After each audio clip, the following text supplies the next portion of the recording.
Welcome everyone. Today we are going to learn about analog electronics.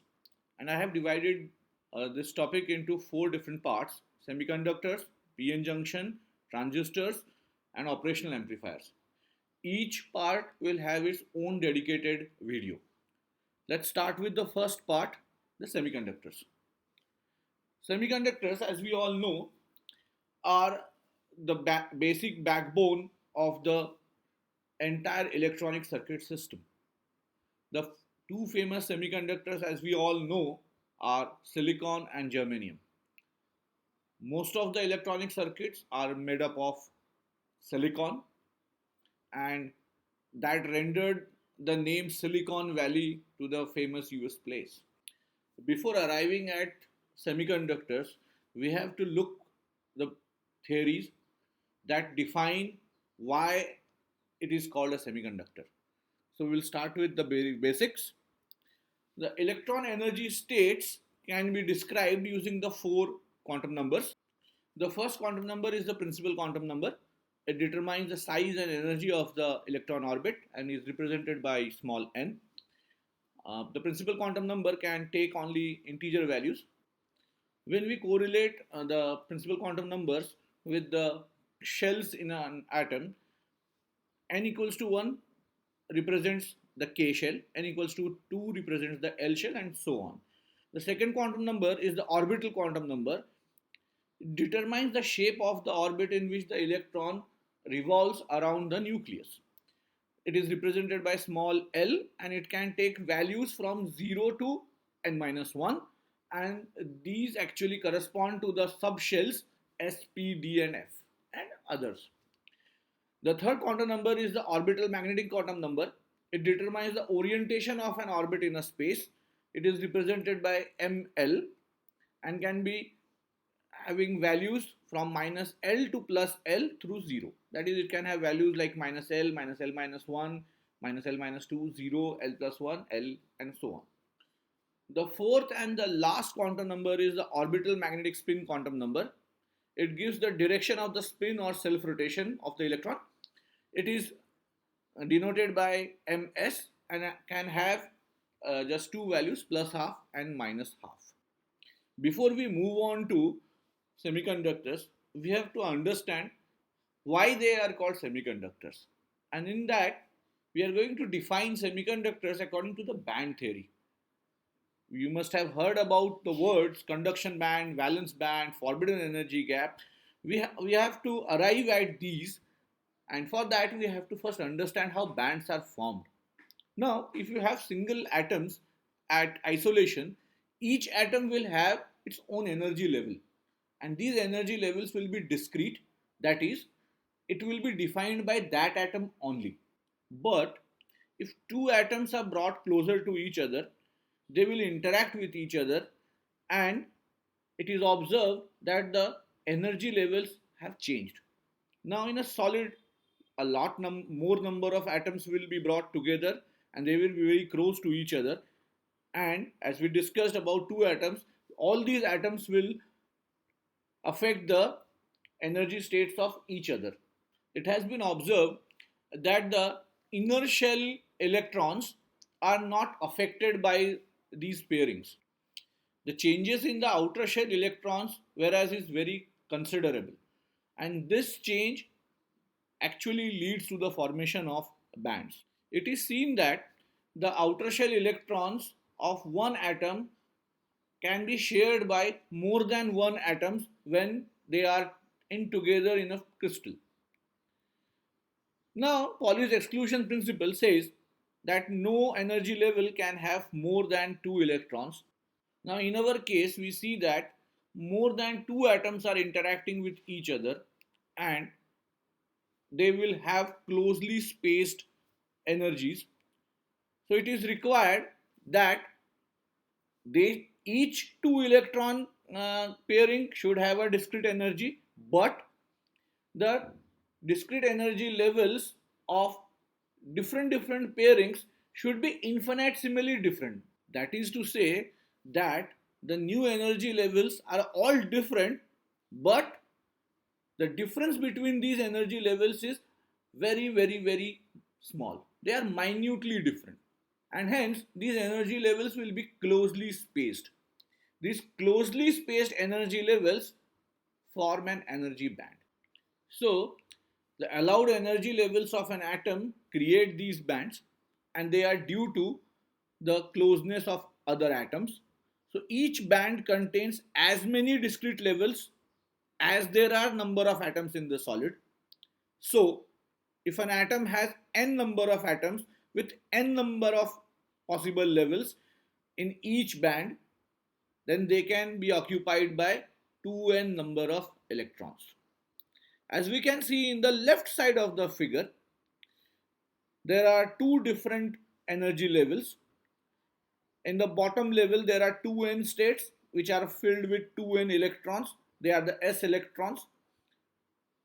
Then on the upper side, those are the p electrons, so they will have 6n states and they are also filled with 2n number of electrons. There is an energy gap between them. The inertial atomic energy levels are unaffected. Now when they come together, what we find out is the initial 4n states are filled with these 4n electrons. They have other 4n states which have no electrons, and there is a level in between where there are no states. So the bottom 4n states are in a single pairing which has all the electrons. This pairing is called the valence band, and the upper 4n states where there are no electrons is called the conduction band, and in between the portion where there is no allowed states is called the forbidden energy gap. So the valence band is formed by a series of energy levels containing the valence electrons. It is the highest occupied energy band and may be completely or partially filled with electrons. The second band is the conduction band, that is the highest permitted band where the electrons can move to. It is the lowest unfilled permitted energy band and may be empty or partially filled with electrons. The electrons can move freely in the conduction band, and when the electrons reach the conduction band, we call them conduction electrons. Forbidden energy gap is the gap between the conduction band and the valence band. It is formed of a series of non-permitted energy levels where the electron is not allowed to remain above the top of the valence band and below the bottom of conduction band. The energy gap is generally denoted by Eg, and this is the amount of energy that has to be provided to an electron in the valence band so that it can get excited and reach the conduction band. An electron so removed breaks a covalent bond, and the vacancy so created is called a hole. So it is supposed to behave as a positive charge because a negatively charged electron has been removed from that point. The hole can travel to the adjacent atom by acquiring an electron from an atom. So if, let's say, there are two atoms X and Y, a hole was created in X. So now it will accept an electron from the atom Y and a hole will be created in Y. So the electron has moved from Y to X and the hole has moved from X to Y. When an electron is captured by a hole, the covalent bond is re-established. The mobile electrons are found in the conduction band while the holes exist and move in the valence band. Now let's define the semiconductor, insulator and conductor according to this band theory. First we will move to insulators. The valence electrons are tightly bound to the parent atoms and the valence band is completely full.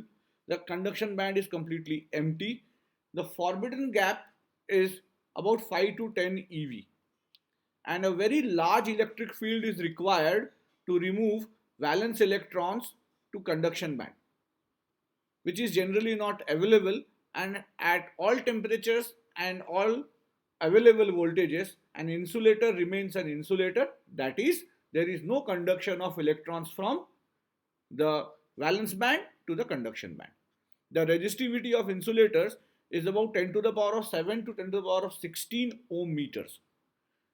Whereas in case of a conductor, the large number of electrons are available for electrical conduction.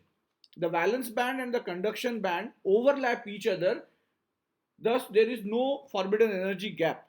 The current is completely due to the electrons and the resistivity is about 1.6 into 10 to the power of minus 8 to 10 to the power of minus 6 ohm meters.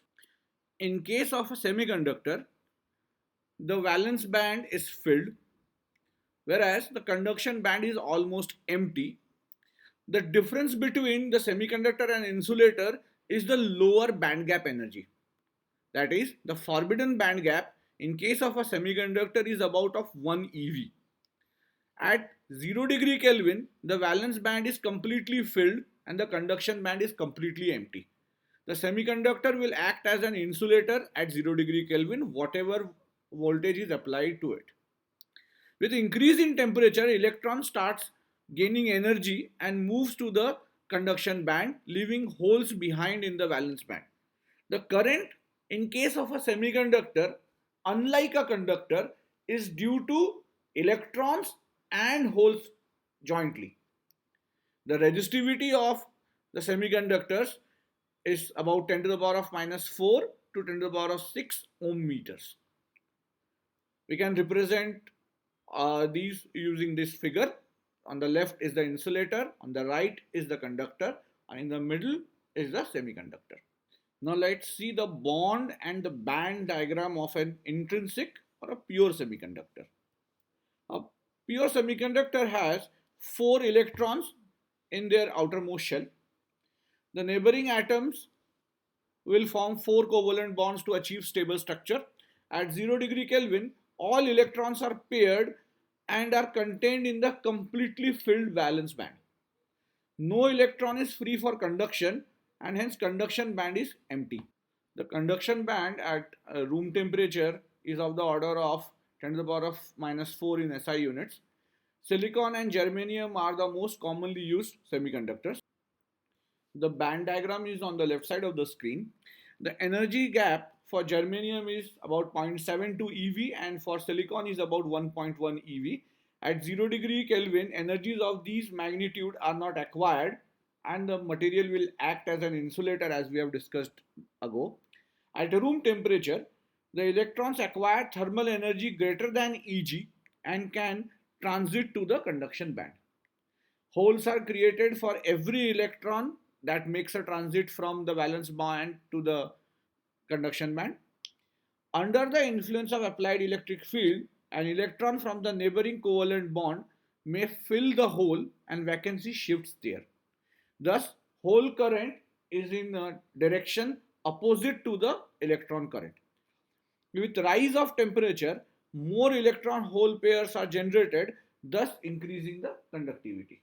But the conductivity is too less for practical use and hence there is a need to increase the conductivity of the intrinsic semiconductors. The method that we use to increase the conductivity of intrinsic semiconductors is called doping.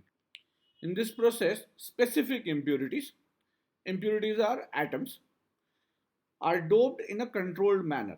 That is, the impurities are added to the molten semiconductor and then they are recrystallized. The impurity atoms will occupy the lattice positions which were occupied by semiconductor atoms in the pure form, and such a doped semiconductor is called an extrinsic semiconductor. The conductivity at the room temperature is of the order of 10 to 100 in SI units. Group 3 and group 5 elements are added as impurities and this result in two different type of extrinsic semiconductors. The P-type semiconductors are formed by doping group 3 elements like aluminum, gallium or indium.